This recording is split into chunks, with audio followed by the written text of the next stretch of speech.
that is obvious from the box that I have here today. So this just arrived. Let's get it open. So this guitar is from the Gibson Demo Shop. If you are not familiar with the Demo Shop, on Reverb, Gibson sells various instruments directly to consumers that are either considered demo guitars or mod guitars.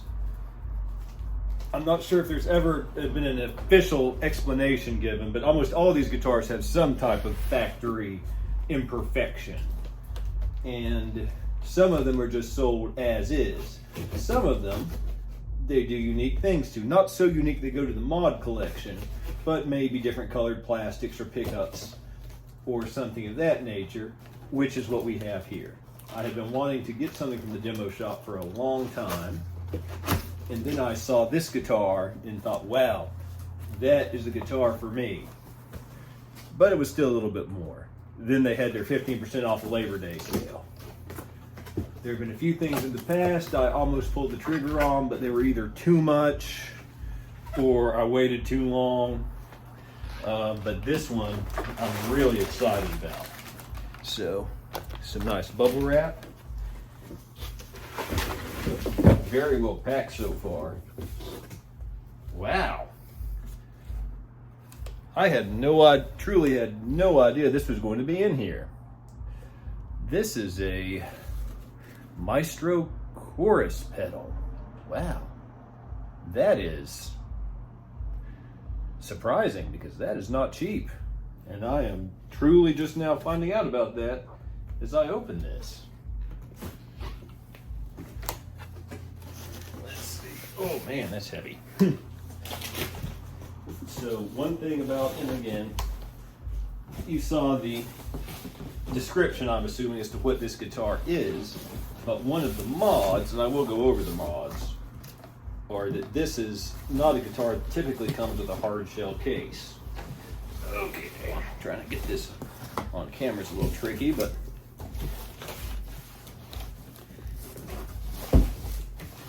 okay, here we go. That was extremely well packed. So, this particular guitar usually comes with one of the nicely padded gig bags.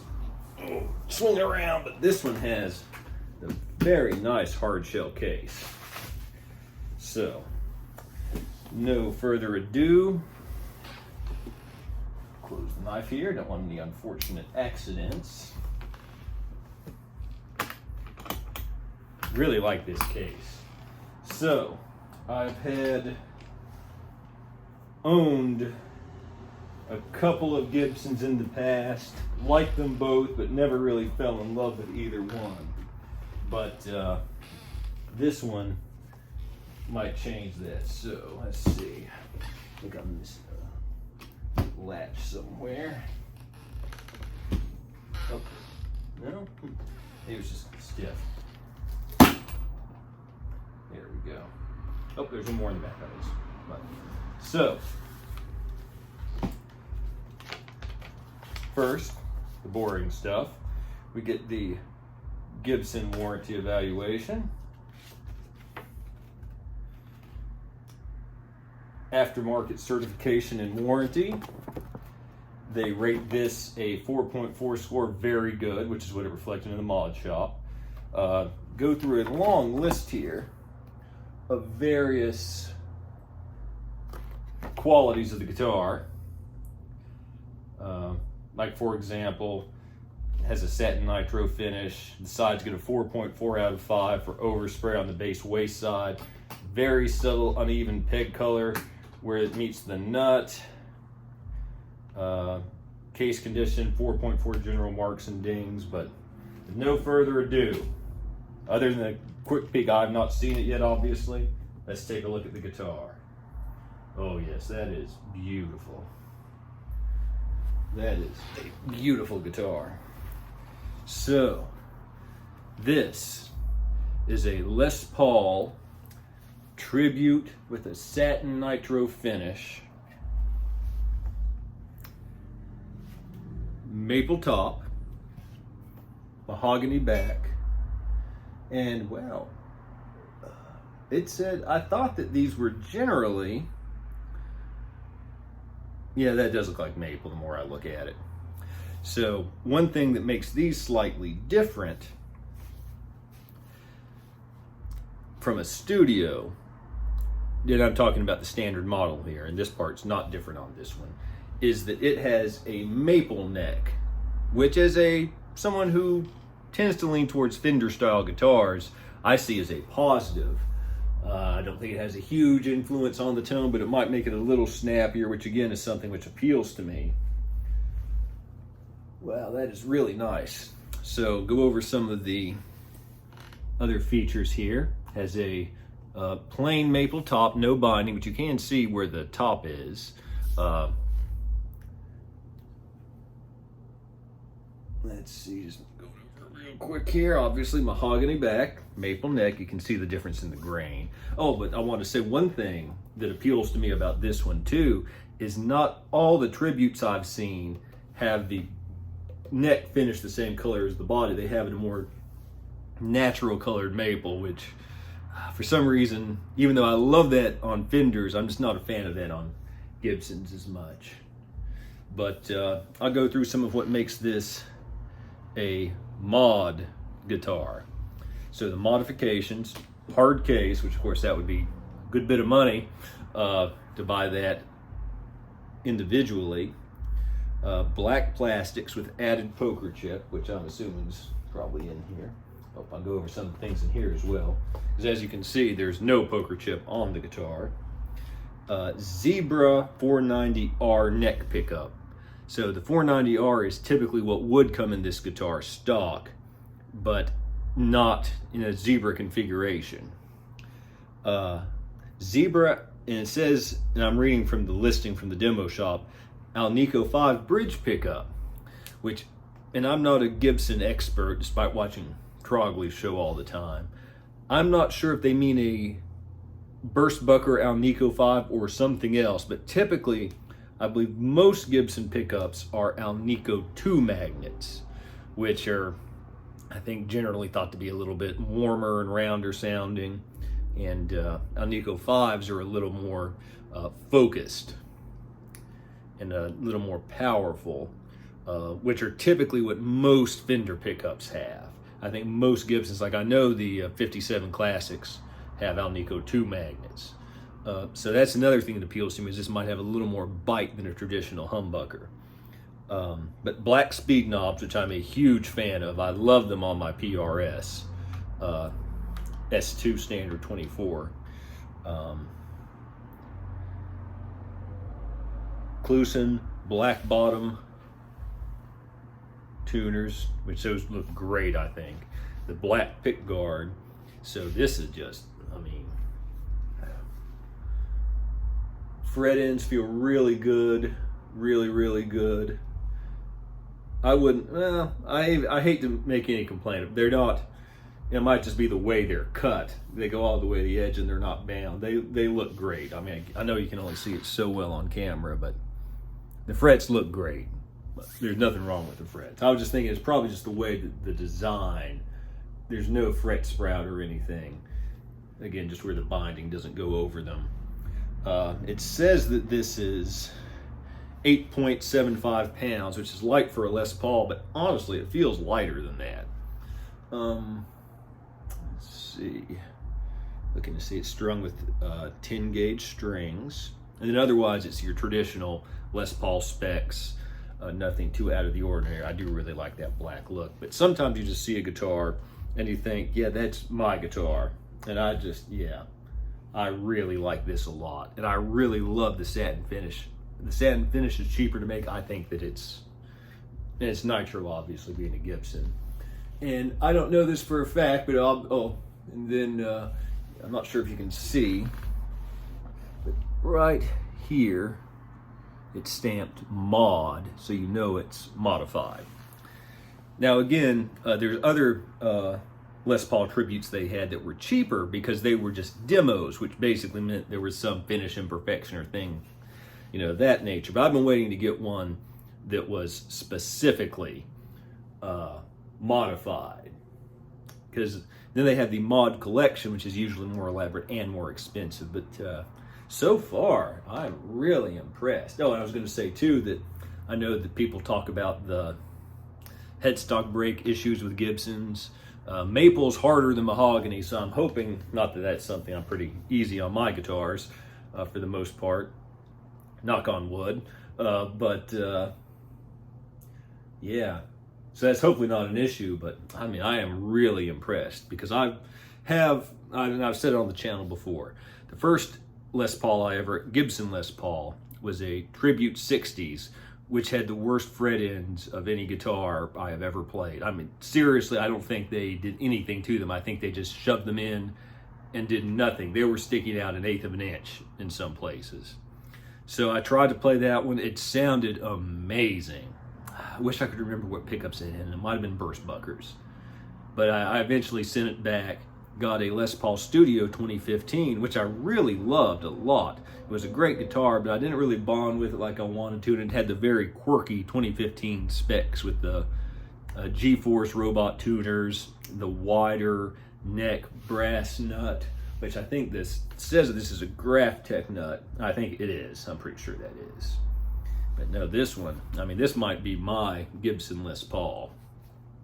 So instead of just rambling on, let me see what else is in the case. Ooh, nice certificate of authenticity. Hardback. Got a strap. Then, let's see, this is reset is. Then in here, you get, ooh, man, I must keep getting wonderful surprises because I didn't think at the tribute level you got this. Got a Gibson multi-tool, which I've heard great things about. Owner's manual. Polishing cloth. But still, let's get back to this for a moment. I had no idea this was going to be in here. I mean, but brand new.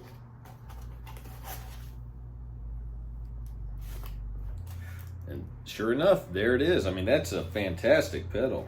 I remember watching Ryan on 60 Cycles Hum's video about the Maestro pedals. I think he might have a couple.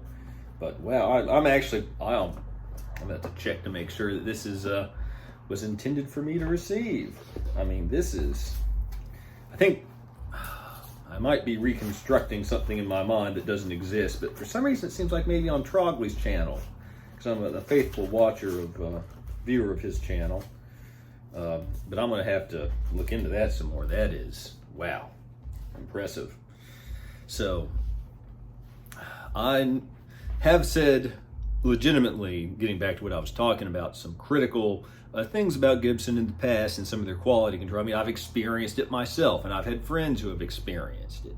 But I have to say, in terms of this presentation, they really hit it out of the park because, again, the pedal, if that was intended for me to get, that's just amazing.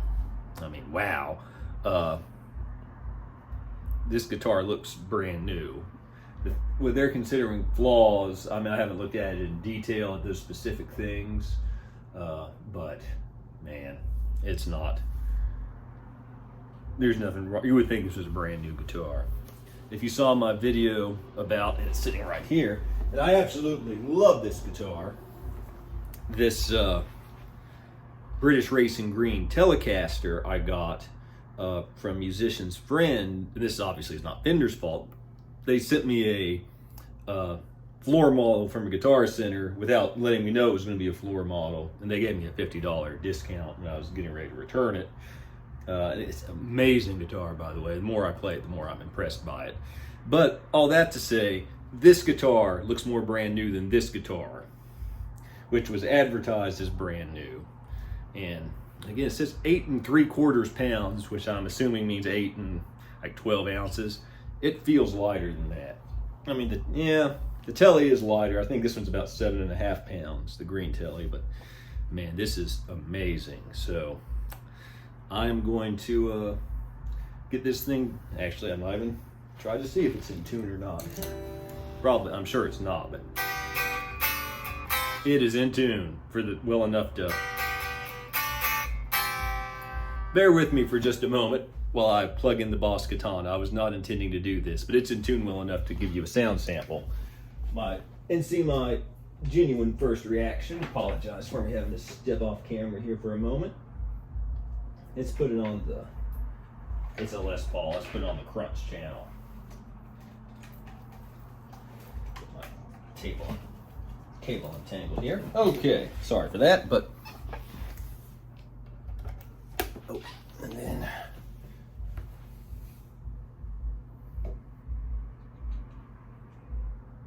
okay.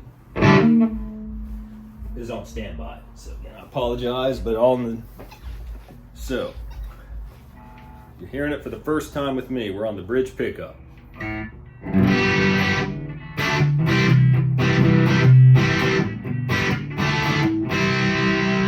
Not perfectly in tune, but good enough for this purpose.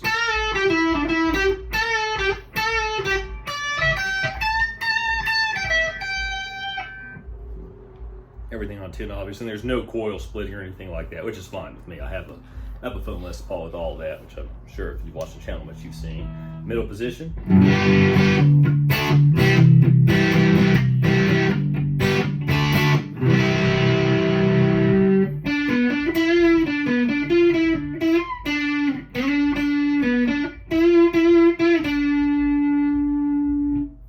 And the neck.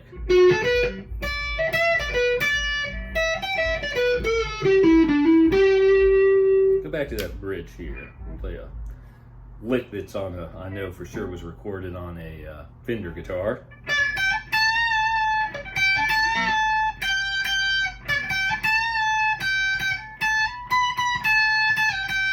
Yep, that is, I can tell that on Nico 5 magnet. And I didn't point out too, the fretboard looks tremendous on this guitar. So, yeah, I am really impressed. I'm going to do more detailed sound samples, but I just wanted to get a feel for it.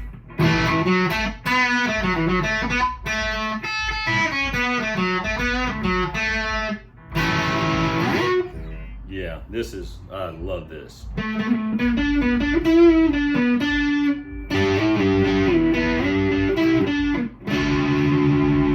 the middle, a little bit more on the neck.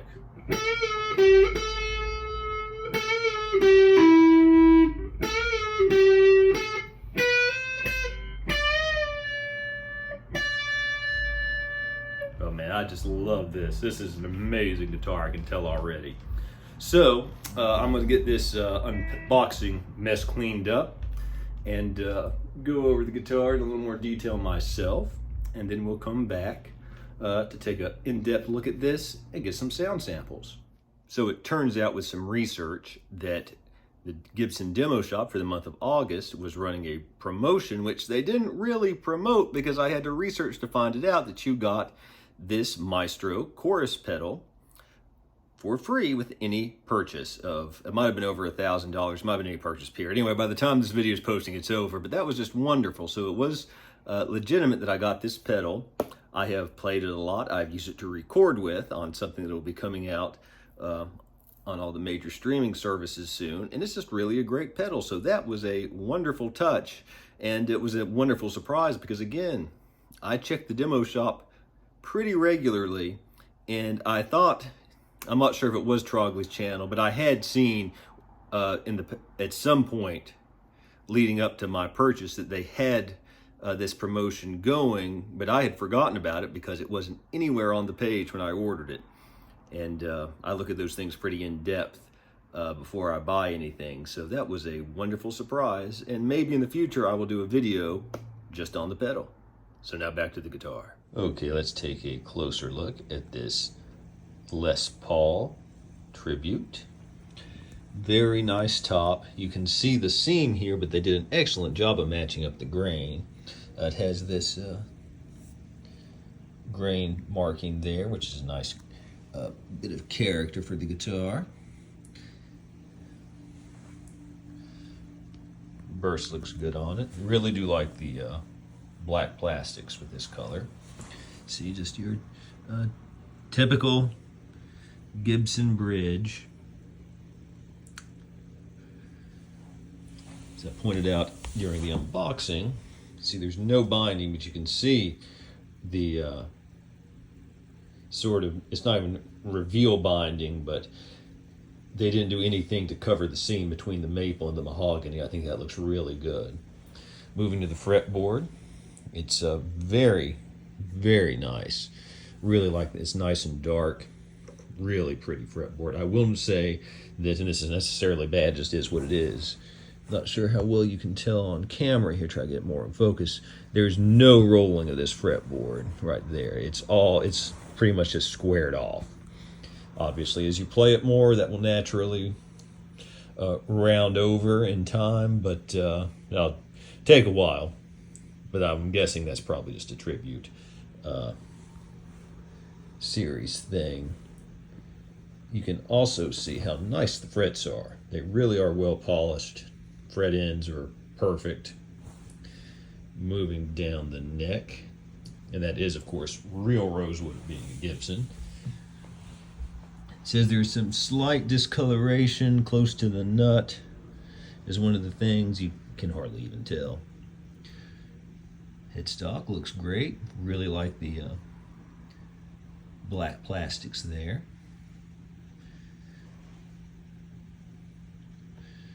So it's really a high quality guitar. I think it could have passed for brand new. And again, love the speed knobs. I prefer them to the more traditional Gibson knobs. We'll move to the back here. Doing it on a bed to make sure there's no damage to the guitar. So I really love the wood grain on the back here. Turn the light over this direction.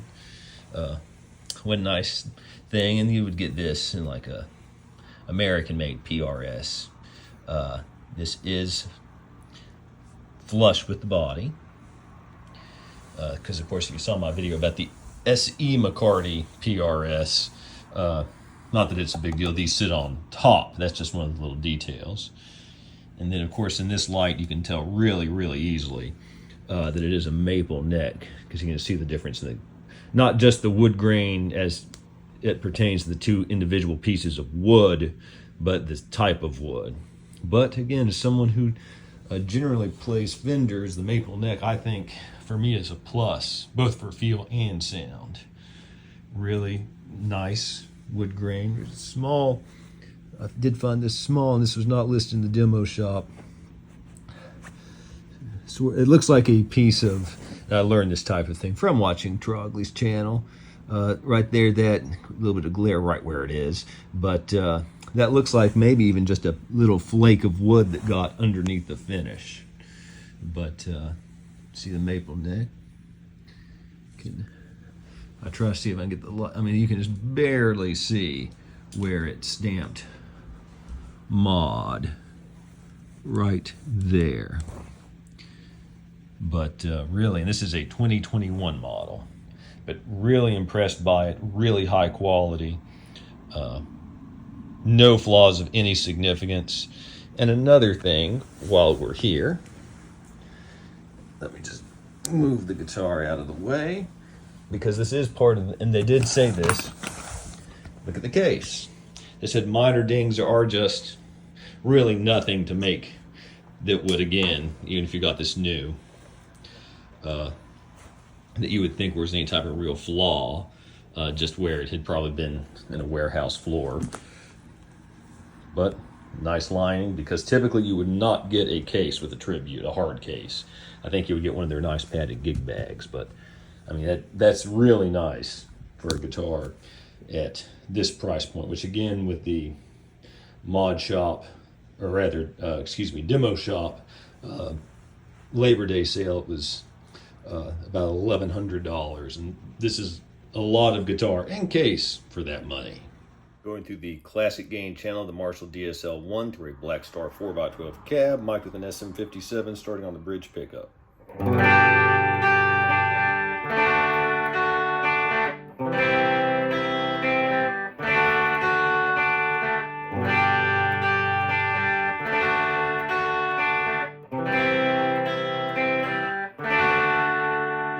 position.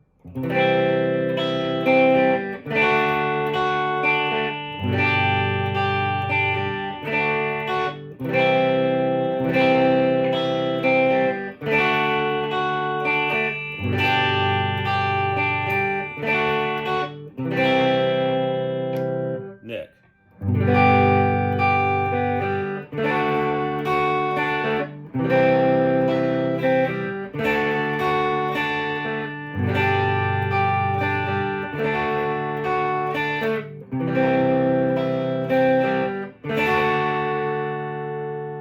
And that's with the guitar settings all on 10, and the amp EQs at about 5 for everything. So back to the bridge pickup.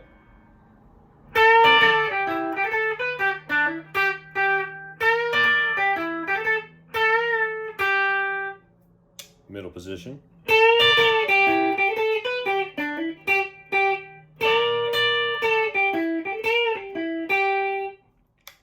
And the neck.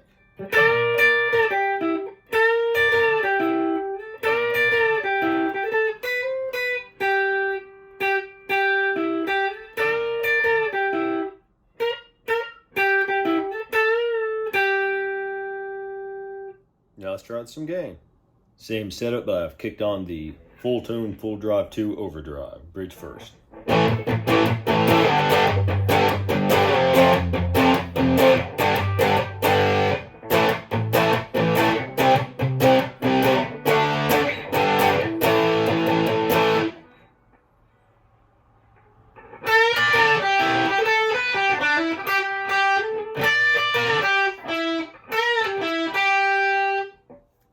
Middle position.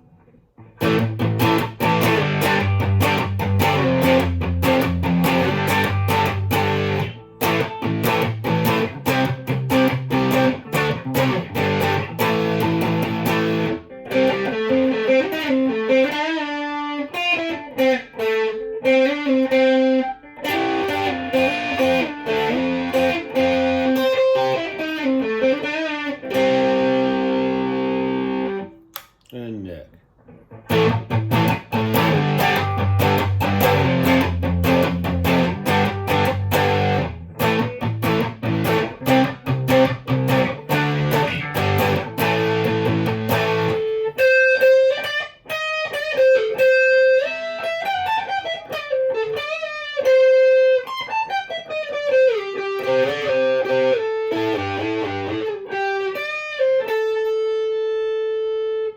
And now I have put the MXR Timmy in front of the full drive. So back to the bridge.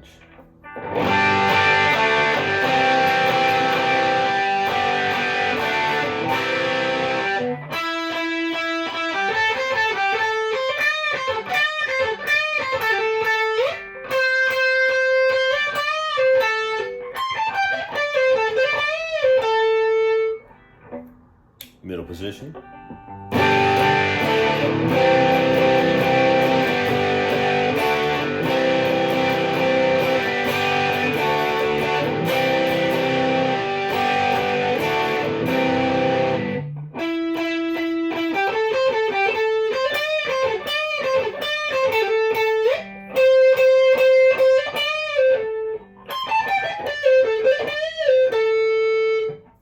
And the neck.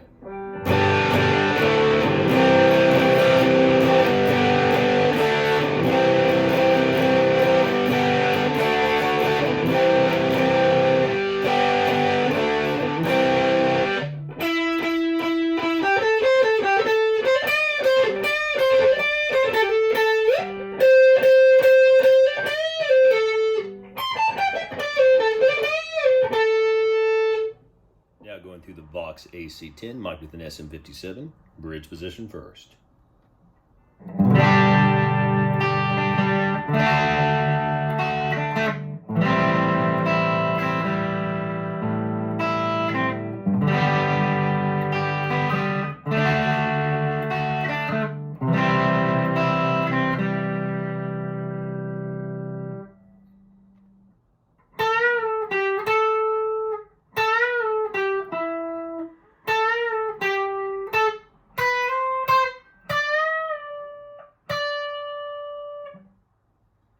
position.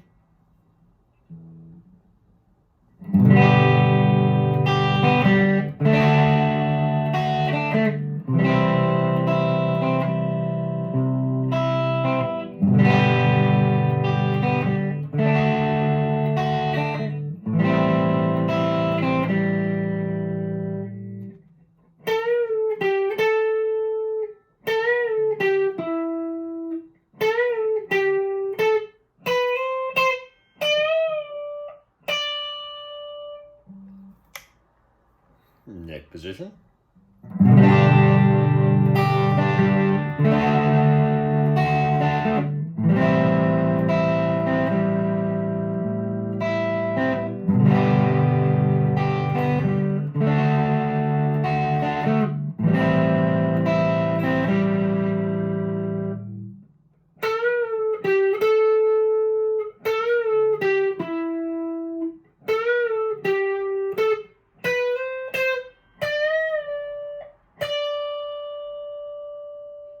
Now I put the full drive in front of the AC10. So bridge position first.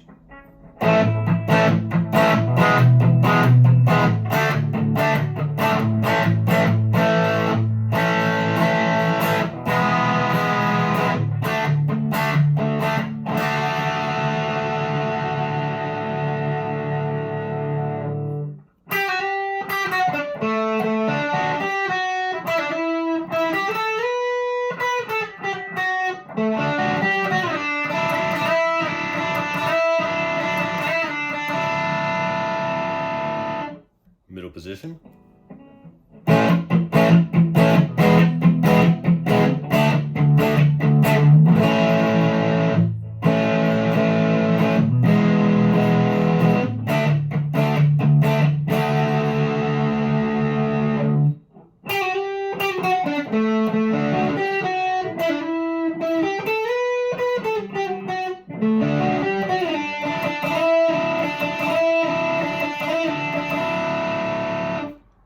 And the neck.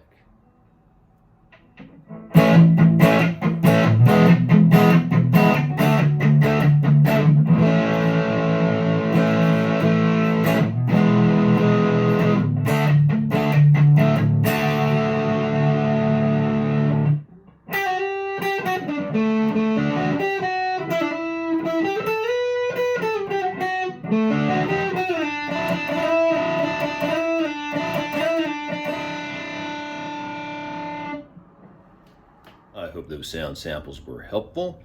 So final thoughts. As you can probably tell, I absolutely love this guitar. And this is a thing I maybe say too much on my channel, but as someone who generally prefers Fenders, I think this is the Fender player's Gibson Les Paul. It has a great neck, which is a little bit fatter and fuller than a Fender Modern C, but not at all a baseball bat. Maple neck, of course.